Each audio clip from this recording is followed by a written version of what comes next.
welcome to Drumfills Cafe. My name is Dennis, and welcome to another episode of this 7th season. Thanks so much for being with us tonight.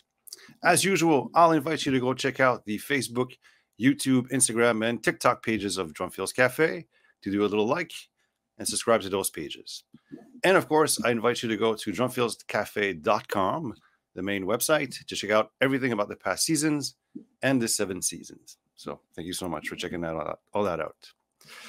Tonight, basically, my guest is really living the dream, really, I think. She's been a renowned drummer on the Nashville scene since 2012 and has performed and recorded with Maggie Rose, blues guitarist and singer Samantha Fish, and a certain Aerosmith singer named Steven Tyler. Not bad at all. She's also performed on the Today Show and has featured house drummer on the Late Night with Seth Meyers. So please, without further ado, welcome the very talented Sarah Tomek. Hello. Hello. I'm glad you could join us. Thanks for having me.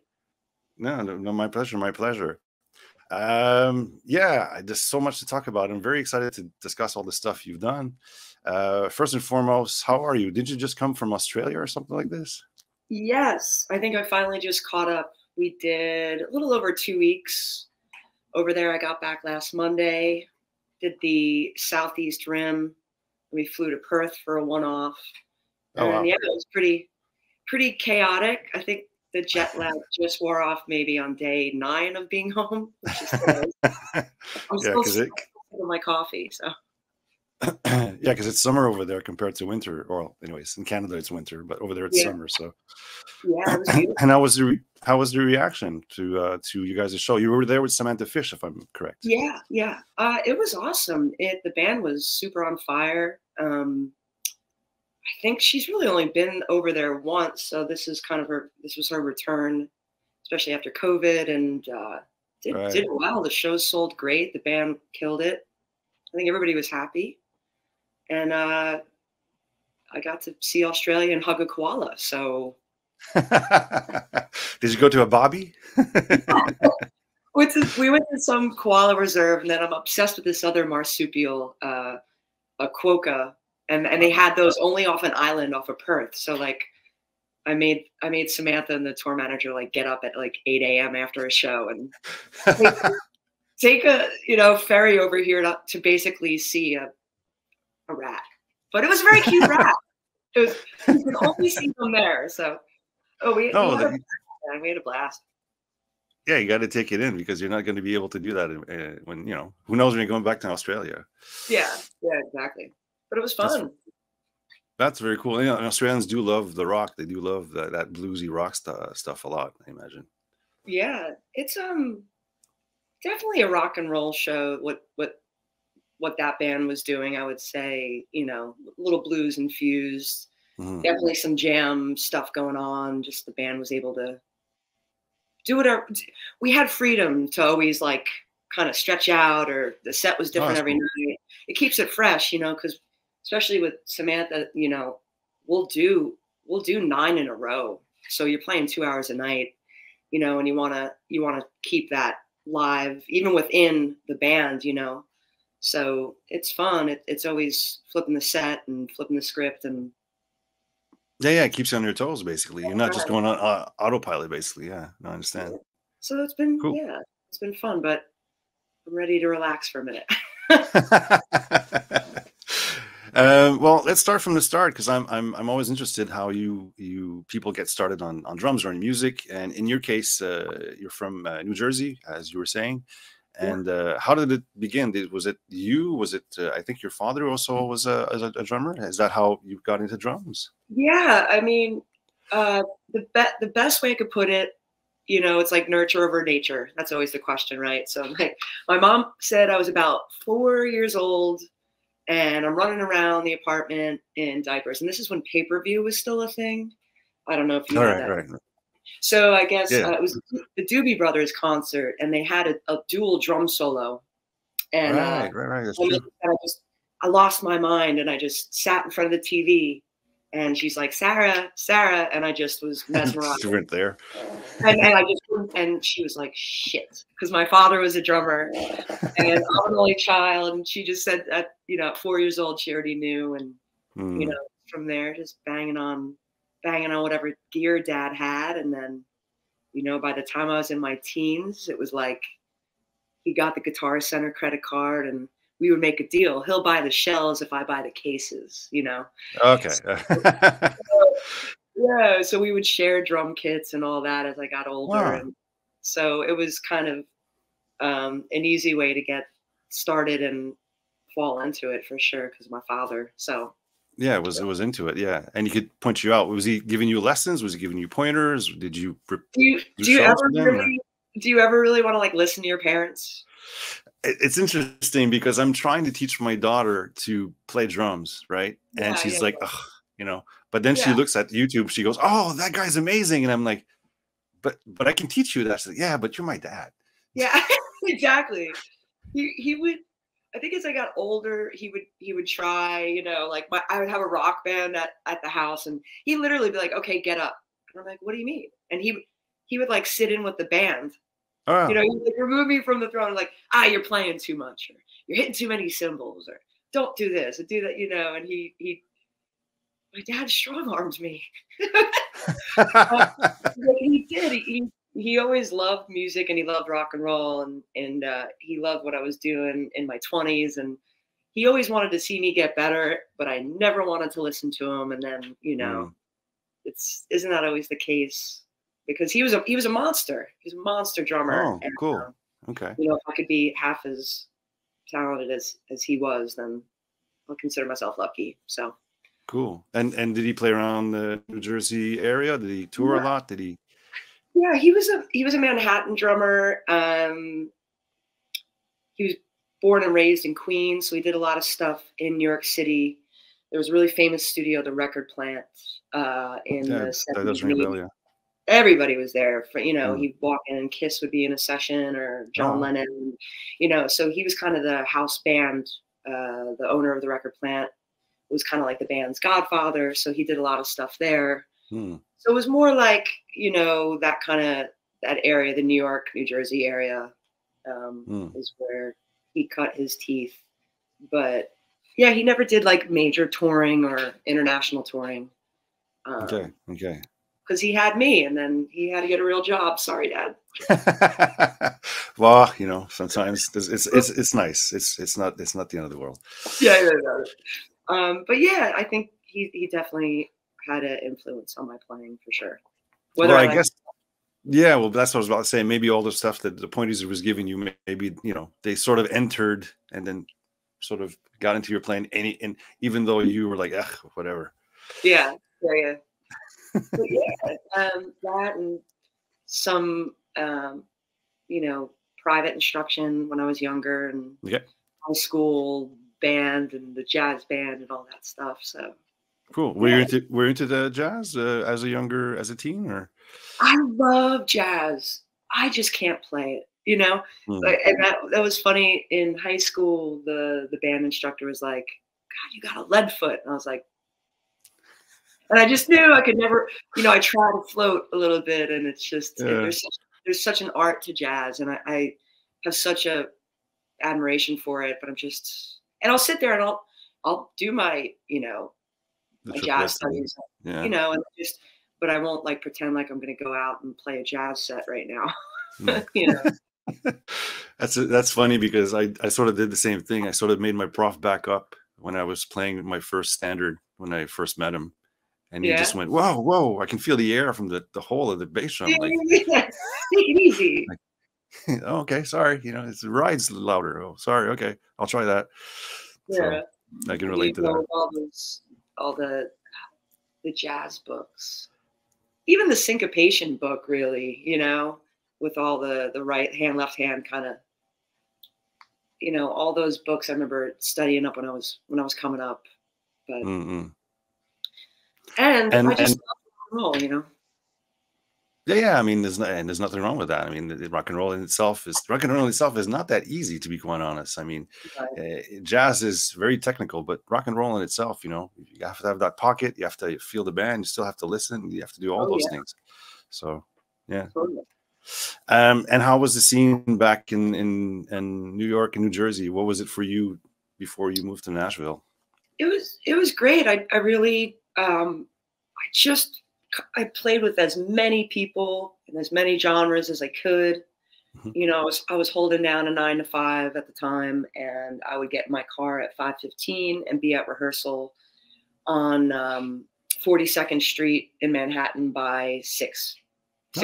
You know what I mean? Okay. We would rehearse, or I'd go up and I'd be playing a show with a different band up there, and I'd get home at 2 o'clock in the morning. I'd be at my desk at 9. I'd do it all again the next day. So I was just hustling. I was so hustling in that tri-state area. Just try to learn and just try to make something happen, you know. And I got really lucky when I moved to Nashville, and then my life kind of opened up after that. What prompted the move to Nashville? Curious. I was actually playing in Asbury Park with this young girl, Margaret Durante, came up, and she was writing with he was a local Asbury Park legend that, you know, has all the respect from the Bon Jovis and the Bruce Springsteens, and he was the guy coming up with that they looked up to. And so Margaret was here writing with him, and I was playing drums for him. So he asked if this girl would be able to come in and sit in with us at the Stone Pony in Asbury Park, legendary venue. Can she come sit in with us? Yeah, sure. And I remembered her. And then years later, her business partner had bumped into me in Miami. I was doing another gig, and she had moved to Nashville, and she had this record label, and she had this great management. And basically they remembered me from several years ago when she was just starting here, and flew out for an audition and got it. And 2 weeks later, I had to move my whole life to Nashville, and I did it, you know. And we were on a tour bus. We were doing radio tour. We did probably like 180 something shows within, you know, 10 months at that point, and just kind of hit the ground running. So, and then that is Maggie Rose. So I was about to say, yeah, exactly. And kind of, you know, we hit it hard, man, and it was great. That was 2012. So I was 29, so a little later. And did you have to do an adjustment? Did you have to learn something quick, or was it all very natural? Was it all? I think the biggest and the most scary thing about Nashville was you really have to be able to sing. And it's not just like grab a third here. I mean, there's really good singers here. And I think that was one of the first scary things that her manager had said to me, was like, oh, well, you have to sing. I could sing, but not nearly, you know, to what the standard was. And so that was probably the scariest thing. And then just kind of learning how to be a hired hand and getting in a tour bus for the first time. And it was a crazy work schedule, doing radio at, you know, 6 a.m. and just kind of doing the country radio dance a little bit. And yeah, so I mean, so going to a radio station and then sort of going towards the sound check, and then the show, and sort of doing get up and go. So, you know, sometimes we'd be doing 2-3 sets a night, starting at 6 o'clock in the morning, you know, and that was just, and it was a lot, but it was a hell of an adventure, and it was really exciting, and taught me a lot. And, you know, I'm still doing it. So yeah, it's been more than 10 years. Cool. Yeah. How did you take some lessons for your voice, or did you just practice with Maggie? How did you conquer that issue? That first band was a 7-piece band with like incredible singers. So it was kind of like, at that point, every part was covered until we minimized the band down a little bit on numbers. Like, I would double a part, but it was just being at vocal rehearsals and just this, you know, this chorus of beautiful voices, and, you know, timbre, and learning how to sing, but also how to sing together, which is a big, when you're singing backups, it's different than lead, you know, you really need to kind of swim together and breathe together. And, you know, you're a chorus at that point. So learning that stuff was awesome. And then, you know, as the band shifted over the next several years, you know, she would write a lot of the vocal parts, the harmony parts on the record. Okay. And we kind of separate those and just practice, you know, and like learning the thirds, fifths, sevenths, and kind of like where the other singers would go. When you're singing with people, you kind of like learn the nuance of where you're going with that. So yeah, just time and practice kind of helped with that. So I'm thankful for all that. And now my husband, he's a fabulous singer, and he gets on my butt about backup vocals. He's been a real good teacher as well. Well, that's good. So you got somebody to help you out with singing. Yeah. I'm still in my shower. I'm not sure I would take and some backups. I sound good in my shower, anyways. Yeah. Oh, great. So yeah. So Maggie. Okay. So Maggie Rose is the artist that kind of brought you to Nashville, but you've been with her for a couple of, at least I think pretty much all her records, if I'm not mistaken, from 2013 up to the latest one, 2021. So you've been recording her and touring with her. Yeah. I was with Maggie for 9 years. Okay. 9 years. Yeah, that first record, I was fortunate enough to have a co-write on it. I played some percussion on it, and I tempo mapped some of the songs for the producer, but I didn't get to play on it. Could you just quickly explain what tempo mat is for people who don't know? Yeah, tempo. Everything is pretty much on a grid in Nashville, at least when you're looking at modern country music, which that first record was, Cut to Impress. It's very much so on a grid, on a click. And I think this song was more of a swampier country song that ebb and flows. So the producer loved the way we did it live. And with that, I would kind of cut the click here, and it would push during the choruses and kind of lay back, you know, during the sniffs, or, you know, that kind of like those little nuances. So he wanted to capture that. So we just sat there and with the basic tracking, and went like, you know, bar by bar, and I tempo mapped it with him where it would speed up and slow down. And okay, cool. So that's a tempo map, and we still do that. I mean, that's a heartbeat doesn't beat at the same tempo, right? So necessarily shouldn't do that either. It just depends on what you're going for. So. No, I see what you mean. Well, it's interesting because it keeps kind of the song sort of alive, you know, and not so, I mean, dance, rhythmic, sterile, sort of, you know, that dance sort of beat that we hear all the time. It keeps it sort of flowing, and not because you have a Led Zeppelin shirt on, but you know, they were sort of sorry, not Zeppelin, but it says, I think. Well, it does actually say Led Zeppelin, which is hilarious because it's a Kiss shirt. Kiss shirt, but referencing to Led Zeppelin or to Kiss Zeppelin, whatever you want to call it. They were the best at, you know, that sort of ebb and flow sort of thing, sort of, you know, pushing here and slowing down there. So it's interesting. I'm curious though, did you cut it up and then you played it completely as one take, or would you just do that section with the tempo and then do the other section with a different tempo? Or I don't know how they did it. Greg Morrow played on that record, and Shannon Forrest are like the two of the top 5 Nashville session drummers here. So they did that first record. I know when I've done it, I always try to cut drums live. Always. Like if I have to move a fill or something, like I get crazy. Our producer will tell you, like, oh, you're fine, you know. But like I don't want to make drums a science project. I want it to feel natural. So you know, if you kind of rehearse the song a little bit, that you can get that and not have to cut it and splice it up a bunch. So I always try to go for the live take. No, it's true. I remember doing a record and we did that. We did the whole puzzle splicing thing, and at the end we listened to it. It was like, oh, we're kind of losing the feel of it, if you will. Yeah, it depends. So for some people it works. From my experience, it wasn't a great experience. But that's interesting. That's how it's done. And with Maggie, basically, like I watched. What's the song? It's You, I believe. Yeah, and like we can see you in video, and it's very it does that sort of flowy sort of feel to it. Anyways, I feel anyways. Yeah, that song is one of my favorites, and we had a blast doing that. It was like a 13-piece live band, and we videoed the whole thing, and you can't lie about that.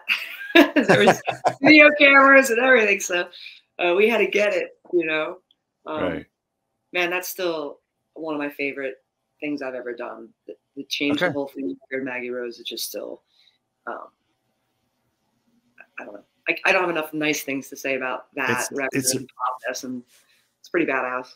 No, it's a really good record. It's a really good song. Like I listened to a couple of songs, and she's really good, and the songs are really melodic. They're really, really nice. So I invite people to go check it out on the YouTube and stuff. And of course, you've been in there for Nashville for 10 some years. How did it come about to meet Mr. Steven Tyler? Was it he was looking for a backup band? Because I think you recorded a song for him. This is crazy. There's a producer that lives here by the name of Marty Fredrickson. And I knew of him because I knew all the work he did with Aerosmith, Carrie Underwood. I could go on and on. He's a monster writer, producer, plays every instrument. He's one of those guys. One of those talents. You're like, damn it. Oh, his name, and he also owned the old Quad Studios, which is a super famous studio in Nashville here on Music Row, where you're talking like it has the console that Neil Young's Harvest was recorded on. Oh, when wow, Ronstadt was there and did all her records. So it has a really amazing history about it. He owned that studio. And it was the first time I actually got to record with Maggie Rose on the session. So I cut drums in Quad Studios, this Marty Fredrickson's studio. Didn't get to meet him that day. And then that night, my friends were like, hey, like they were doing this rock and roll residency, and it was rock and roll guys, and they would get together. They do more like B-sides of rock and roll tunes at this really cool bar on Music Row that is no longer there, of course, because Nashville's changing. But yeah, we did this. We recorded during the day, and then like literally we had a drink, and then I walked to the club because it was all in the middle of Music City. So I walked there, and I did a B-side from an Aerosmith record from 1975, from the Get Your Wings record. Okay. A song called Lord of the Thighs. It's like a 10-minute song, kind of jams at the end. And, we're all celebrating because, we just played on this record, and I got to jam with some friends that night. And then, like, I get off stage, and there's this really tall, handsome dude, and he's like, hey, I'm Marty Fredrickson. And I was like, wow, I know exactly who you are. And I just played this Aerosmith song, and he had produced Aerosmith. And then he had hit Maggie's manager at the time to see if he could get my contact. Oh. I made a joke. I was like, well, only if Maggie's not busy, and only if it's for Steven Tyler, Yeah. And lo and behold, it was for Marty's band, Loving Mary, that he was just putting together an original project. Okay. And he wanted me to play in that project and do that original band, but he also wanted me to come on to the Steven Tyler project. So all that happened because I went to a bar in Nashville, played some rock and roll with friends on a Tuesday night, and talk about dream on, Oh, nice. So it's been crazy because I played at his studio that day, walked down the street, and it happened like that. So it's pretty cool. And that's awesome. That's really awesome. It proves that Nashville has, all people are in Nashville. I mean, it is called Music City, as you say. And once you did sort of play with Steven, and how is he as a band leader? How is he on stage? I mean, what was your experience? It was crazy because our first rehearsal, he wanted to hang out at his house. Okay. So we're in the Hollywood Hills, and walk into his house, and he's got like a 1973 Blue Vista Light Ludwig kit. And I was like, all right, this guy's cool. And I knew Steven was a drummer too. Yeah. And, and that's kind of the first day that I walked into his house, and that's what I got to play on. We just literally rehearsed in his living room. And he told stories, and he was like, hey, here's the original lyrics to Back in the Saddle. Oh, nice. And we're just in his house, and then he brought in Mediterranean food, and then we talked about it. And then we jammed on some Aerosmith songs. And it was just the most chill, comfortable thing. Like I was terrified of him, you know. Okay. And who wouldn't be? And well, yeah, I mean, he's Steven Tyler, so you'd be like, okay, how is this going to go? You know, you have kind of no clue, I guess. No clue, but started off with a cool drum kit, and then we just fell into it, you know. And it was amazing. And then that turned into shit. Oh, can I curse? That's fine. You're good. That was 2014, 2015. Okay. And then our last gig was 2019, right before COVID. So that, you know, that turned into a really long 5 years, you know, and we had great times together. I love working with Steven. Did he ever like give you pointers for drums? Did he go there, or does he? Yeah, just let you guys, everybody? He would get behind the kid every now and then, and hey, can you play this? And he'd be like, I would do it, and he'd be like, yeah, you know. But then he started doing that. Like during a live show. We're all in ears, right? I can't hear. He's yelling at me to play a fill. Turns around in the middle of the song. Do this. I'm like, I can't hear you. I'll just do something. And he'd be like, yeah. Turn back around and go right into the song, you know. And he's like a kid. He just gets so excited about music and live music, and he likes to push you and see how far he can, you know. And the dude's got perfect pitch. He once like grabbed a harmonica and this is flat, and it was. He threw it, you know. And he's a monster musician that I don't think people even realize.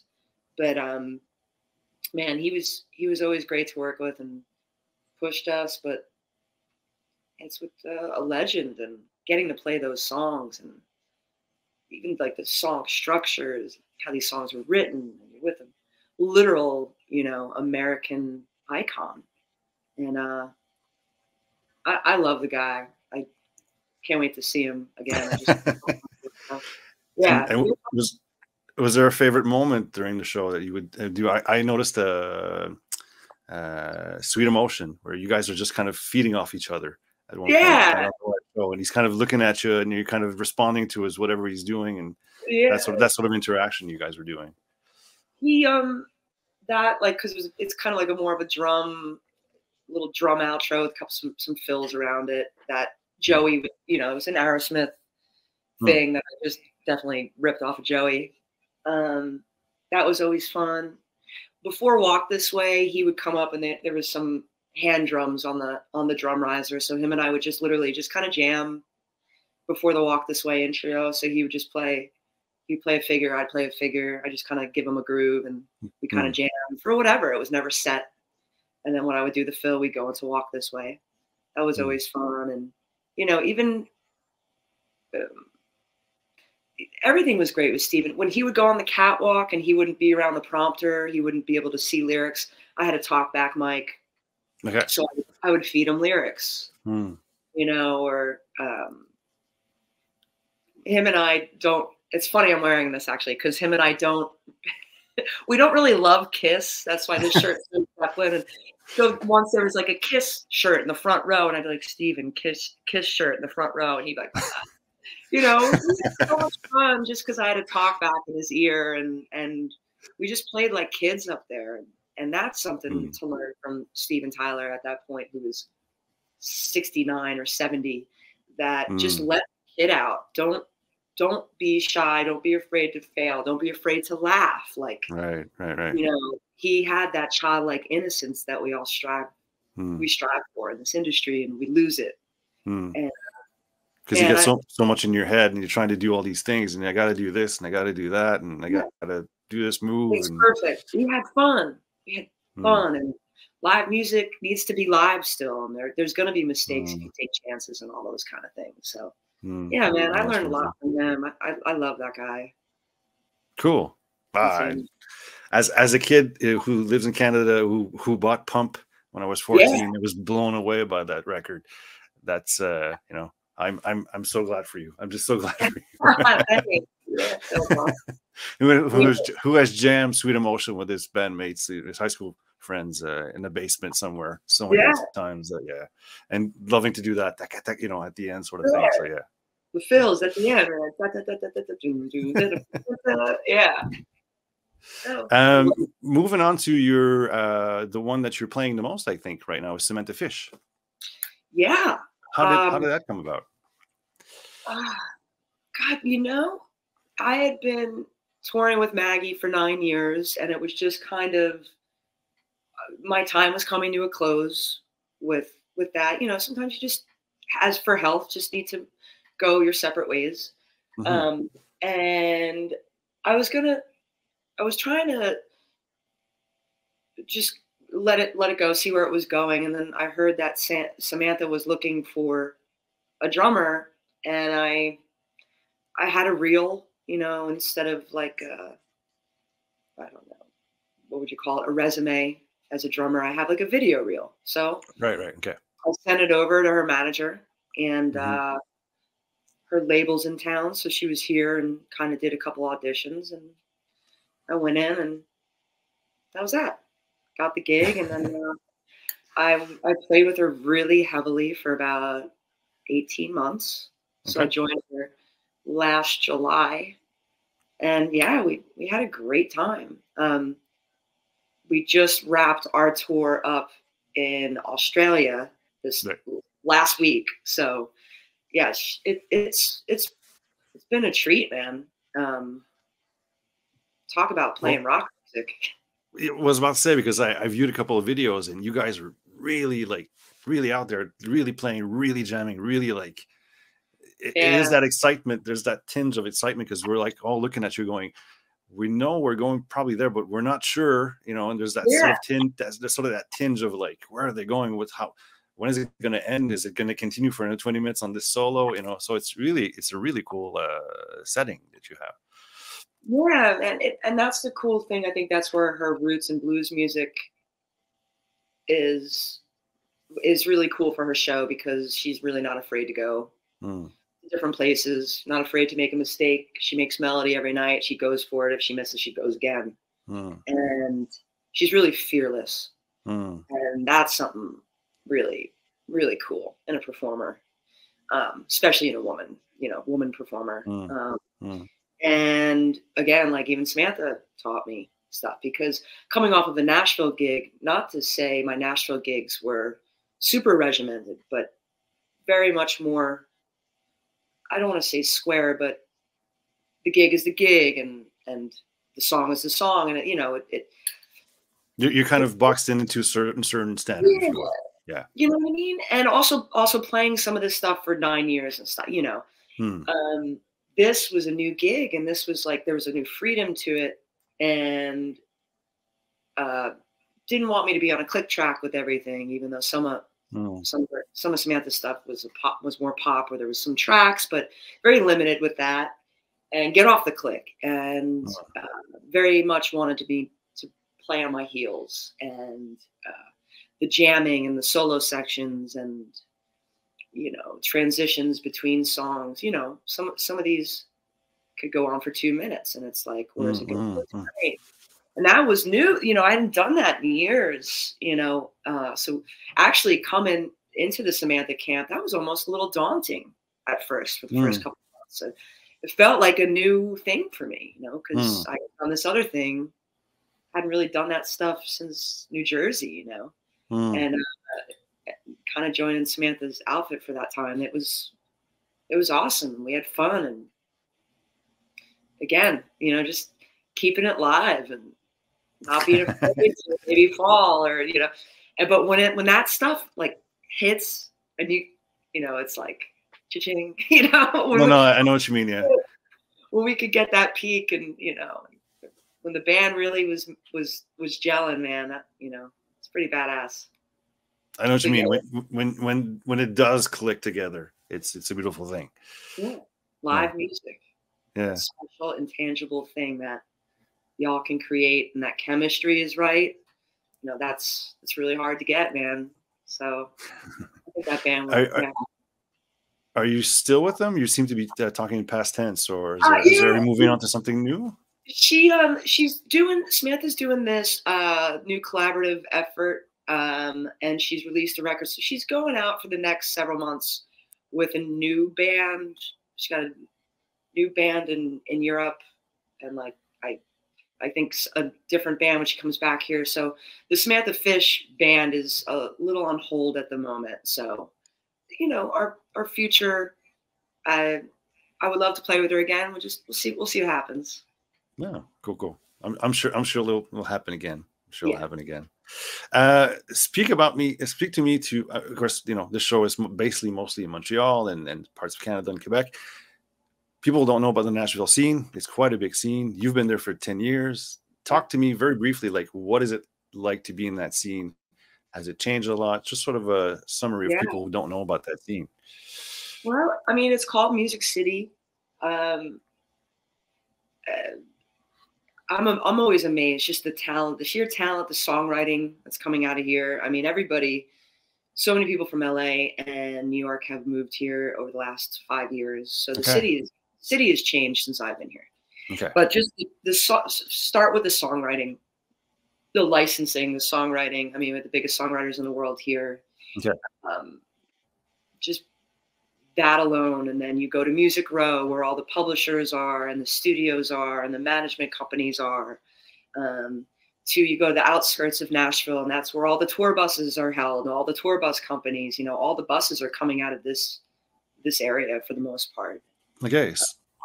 You know, every like facet. And then you go to rehearsal studios with the big tractor trailer trucks where everything's loaded in and out for like the massive tours, like the Carrie Underwoods and Luke Bryans and the Brothers Osborne and all that stuff, you know, is held in these sheds. And then you have these rehearsal spaces for lighting rigs and video rigs. And, you know, I mean, we just, it is Music City. It's the music clubs, the nightlife. You know, you go downtown, you have the honky tonks next to the Ryman Auditorium, the mother church of country music. You still have the Opry classics at Opry, and you have the best country music in the world at a VFW hall on a Tuesday night. You know, it's just, it really is Music City, and it's not just country. You know, we have that's the misconception, I think, that people think, oh, Nashville is country. Yeah, I mean, it's got a killer rock and roll scene. It's got a killer metal scene, which I didn't know about. Really? Super metalhead. Yeah. You know, we got a little of everything here, and I think that's what makes Nashville so cool. And I would tell you, up until a year or two ago, it was very affordable.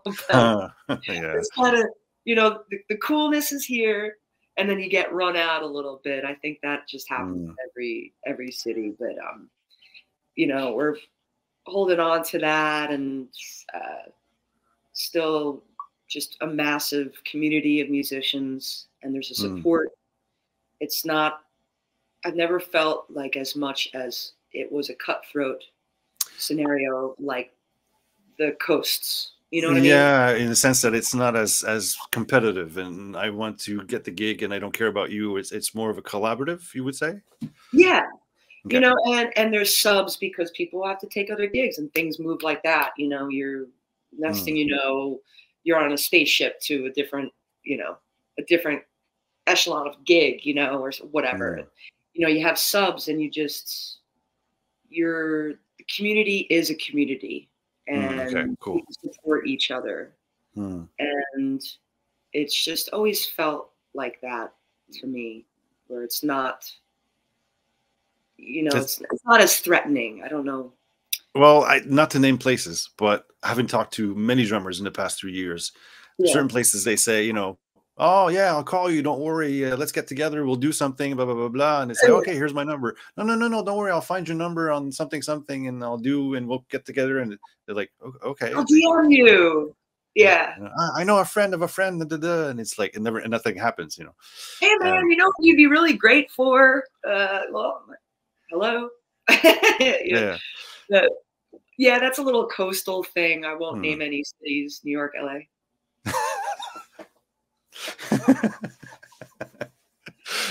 Hey, man, everywhere, but you know, I think with with just playing for so many years and aging, I think you know what you're going to bring to the table, and you just got to be your best self. And that gig or that opportunity or that job is going to come your way because you suit it, you know, and whoever is right for that will get their time in the sun, you know. Right.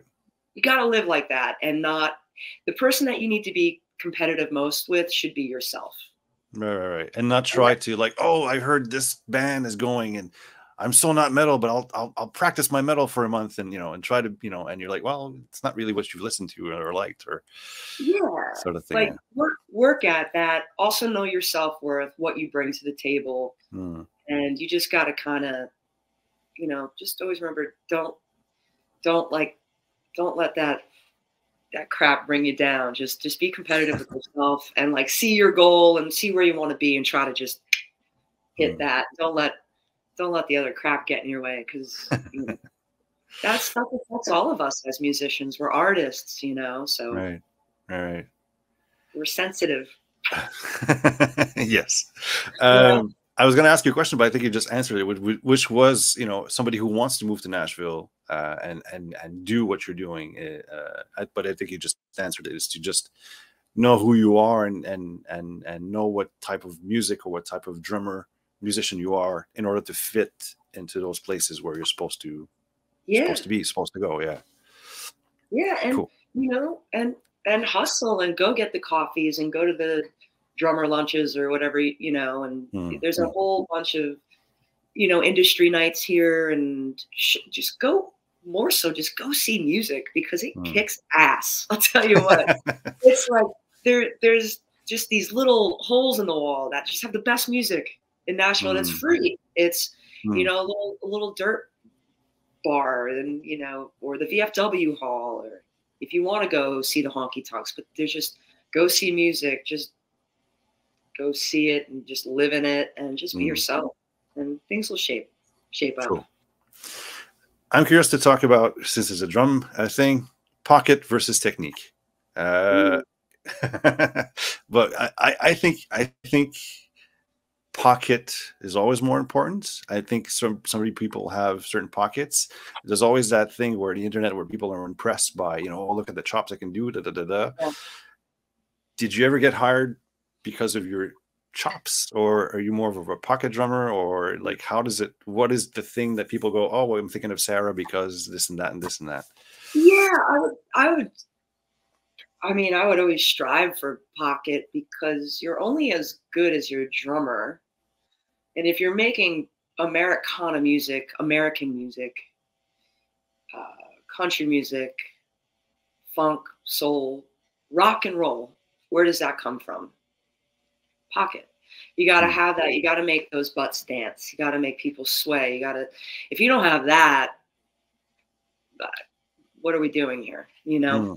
So I think that is always the place to come from, is pocket, groove, playing with people, cross-pollinating genres. That's always where to start.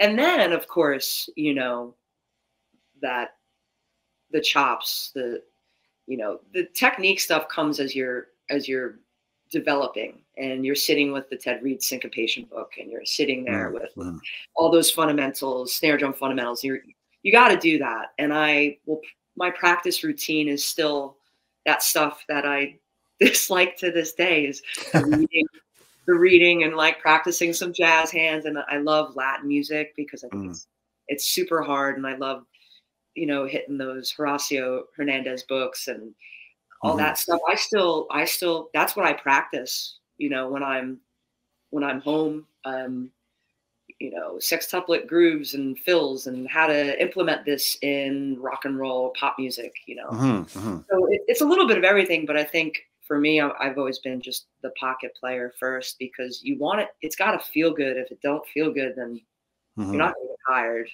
and your band's not going to be good. You know. Well, I know. I always think, but that's my philosophy. But I don't know. Maybe you have a different philosophy. But basically, that the chops are the spice, those moments of excitement during the show. But indeed, that you have to make it sort of feel. and from watching you, I would say there's a deep pocket going. What you're playing, how you're playing, if I can compliment you on that. And I think that's why, you know, you keep playing with all these different peoples and these different things. And I imagine that's what people are looking for, especially in the settings that you're playing. Yeah. I hope so. With like a little, you know, you have your little moments to shine, and, you know, just pocket all day. And it's interesting too, because it depends on what you're playing, where you want to shift that. If you want to be toes a little bit, if it's pop, if you want to be rock and roll, if it's a little heels, lay it back. Or maybe you want it to kind of feel a little stuffy. Pushy. You know, it just depends. You got to also like learn how to make that shift, make that change on certain gigs as well. But yeah, thank you. Let's try for that. No, it's interesting. It's just I was sort of watching a couple of videos, and I was just curious to know your philosophy about that. A few more questions, and so thank you so much. It goes by so fast. So a few more questions. So you were featured house drummer on Late Night with Seth Meyers. You've played on these different TV shows, Good Morning America, Jimmy Fallon, Stephen Colbert. How is that setting? What is a typical day of playing on those settings? God, well, the Good Morning America is everybody's favorite because I think the call time is 4:15 a.m. Oh, wow. Yeah, so it's like, yeah, that God, television in the beginning was pretty terrifying. Always the drums are always going to be live, like regardless if you're flying in tracks. And we could just be honest in saying that everybody flies in tracks and everybody's done this. Look at the Super Bowl. But drums always just quickly, flies and tracks meaning sort of lip syncing, or just to be clear, lip singing. Always vocals should be live, and in my opinion, from what I've done as well. But sometimes you're going to fly in tracks. I mean, if you're playing again like the Super Bowl stadiums, you're going to be flying in most of those. But the drums and that whole thing, especially from the playing, from the visuals of that, you always want your drums to be live because it still needs to have that feel. So that I never really got away with television. It's always live. So it's just more like, oh my God, don't drop a stick. Don't drop a stick. Don't knock over a cymbal, which I did. A cymbal fell over during a Seth Meyers, Steven Tyler song, which was terrifying. You don't want to happen. I was like, ah. And then also that's like how quickly can you recover from something like that? Right. You know, so that's all like your sport brain is like, okay, recover. Yeah. Because you got 3.5 minutes, so don't screw this up for everybody. With television, yeah, man, it's hair and makeup. It's a lot of cameras. It's a lot of heat from those lights. It's pretty intense. The scariest thing I've done was the Seth Meyers featured drummer, because it was all about me. You know, it wasn't with an artist. It was featured. Right. So that was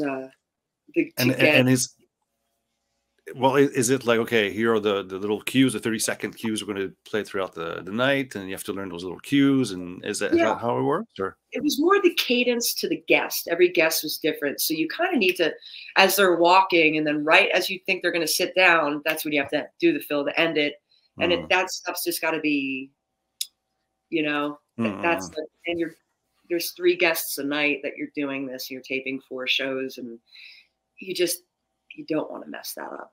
So you don't want to ask the guest to come back, basically. No, don't have to see them. But, you know, and just having that attention, like, ladies and gentlemen, the drummer Sarah Tomek, and it's like that was something really new and scary for me because it was about me. But wow, what a cool experience! And a lot of my friends in Nashville have been able to do that, and I'm happy for everybody. It's a cool moment for sure.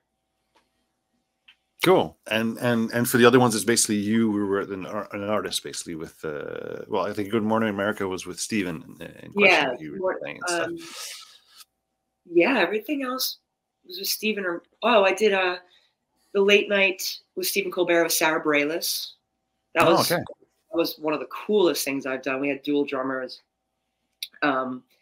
with Allison Miller was on the other drums, and Sarah was just incredible. And what a killer band that was. Yeah, it was a song called Armor off her last record.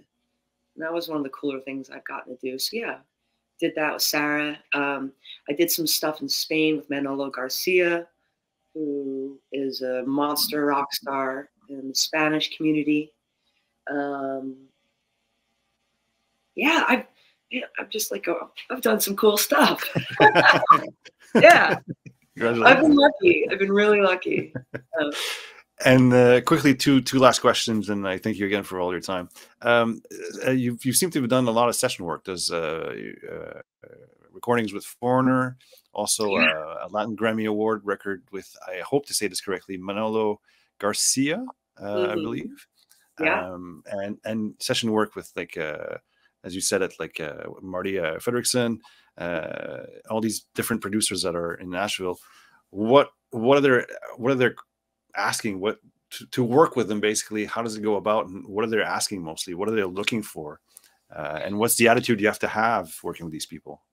Yeah. Oh God. So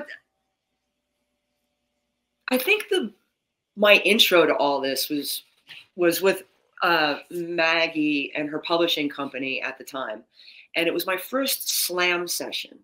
And I think that was my first intro, and it's just like, basically, here's 15 number charts.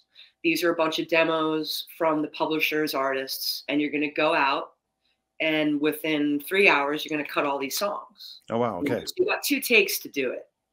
Wow. Okay. So you're just reading. You never met these guys, and they were all guys. I was the only female on this session. And it was maybe 4 writers, three tunes each, just to get them in the can, you know? So you're hitting these songs, you got 2 chances, boom, boom. And by the time the guitar player is playing lead, you better be playing percussion on this track, because you're just run it down, you know? So within 15, 20 minutes, the track's done. Next song. Interesting. So I didn't know that. That was my first, and that was terrifying. Right, I think anyone's first slam session should be. So that was my intro to, like, the Nashville Slam, and then going from there is making records. And I think Marty Fredrickson, I have to give the most props to him, because he is such a masterful songwriter and musician. So he's a drummer, guitar player, great singer, songwriter. So when you're writing songs like that, you're writing melody with drums too. So he would come in on me for, like, and he was the first producer to really do this, like, play the fill. I need a different fill. How about this? You know, even getting down, because a lot of times I hear drums as melody. So maybe I'll play a very similar fill, kind of get caught into that thing. Whatever the vocal's doing, sort of thing. Yeah. Yeah. Yeah. And he'd be like, no, man, let's do this. Do this here. And that was really cool to work in the studio with Marty Fredrickson on drums, because it was, let's shift this. Let's make this different. Hey, man, let's do, you know, Ticket to Ride here. That vibe, you know, like. So right, sort of a reference. Okay. Get out of the 2-4, and let's kind of push the drums parts. Push the parts. Right. So much props to him. And playing records with him was awesome. And then working with Bobby Holland, his producer, that Them Vibes, who I'm playing with currently and been playing with for years, killer rock soul band, who also. And you sing a song called Vixen, which is, congratulations, it's really good. That was terrifying too. Them Vibes and Maggie Rose have worked with Bobby on a couple records now, and he's our Yoda. He's Them Vibes Yoda. So, and with him, it's lets me be what I want to be, what I want to do. He is more of a tonal guy, so tones, drum tones. Okay. We, on this last Them Vibes record, which is going to come out this year, this is a different kit every song. We made live, so we made the loops, but they're all live. Let's pull out this 28 kick drum. Let's use this, you know. this and this snare drum and the rototoms, and like, you know, we use a different kit on every song on this record, and that's Bobby Holland. So teaching me, hey man, let's use this different beater, you know, let's use. So his ears. There's really looking for different sounds, basically. Yeah. No replacing. We're not replacing shit on this record. This is all real live, you know, tones. So cool. Bobby Holland is the master at that. And so I think you got to take something from every session, every producer that you work with. Every artist is going to want something a little different. You know, just be open and like listen to what the song calls for, what the artist is calling for. Just serve the session, serve the song. It's not, you know, it's not that difficult. Yeah. It shouldn't be. That's all, you know. Don't do it for ego sense, you know. For sure. And well, I got last 5 minutes. What's the future for you? Are you saying it's them vibes? Is that what's coming up for you? Well, I got I think there's a Samantha Fish live record that's going to come out this year on Rounder, which is awesome. The Them Vibes record. We have 2 current singles out right now. I think the record's going to come out April around Record Store Day. It's called Sonic Chameleonic. I'm super stoked about this record because we've had it in the can, it feels like, for years. Forever. And so this is coming out, and super soul, just funky rock and roll, gooey awesomeness. I'm excited about that. I have some other things in the work with like getting back together with Loving Mary, doing a couple things there, which we'll see what happens with that. And then like honestly, I haven't been home in March in Nashville in 11 years. So I have some sessions coming up, which I haven't been able to play on a session because I haven't been home. So I'm just kind of excited to take a beat right now and see what's going to happen in the next couple months. Kind of take it easy, if you will. Take it easy, excited, and go out and kind of just, again, cross-pollinate, play with some different artists again, and just go enjoy being a Nashvilleian, because I've been on the road, with the exception of holiday and COVID. I've been on the road for 11 years, you know, so this kind of feels good right now. So I'm excited about the future. Cool. Well, congratulations of 11 years of touring and being there. I wish you all the best. Quickly, where can people reach you if they're interested to know more about you, to follow you, that sort of thing? Yeah. Sarah Tomek Drums on Instagram, sarahtomek.com, I think, is my website. And all my stuff. I'm pretty active on the socials. That's part of our job these days, you know. Yes, it is. But yeah, everything's up there, and themvibes.com for the record that's coming out. We're going to be live this Sunday as well at Lightning 100. That's a live stream show, 7 p.m. Central. So that's cool. Yeah, man, just check out sarahtomekdrums.com. I'm there. Cool. Thank you so much, Sarah. It was really awesome. Thank you. Thanks for the chat, and can't ask for a better chat. Thank you so much. Hoping that everything turns out for you. All the best for 2023. No more tornadoes, I hope. No, we're done. No more. And you're more than welcome to join us in Montreal if ever the chance comes along. I hope so, man. Thanks so much for having me. No problem. Have a good day. Cheers. Cheers. There you go. There's our show for tonight. Thank you so much for joining us. Thank you, Sarah, so much for taking the time with us. I wish you all the best. Come back next week for another episode of Drumfills Cafe. Take care.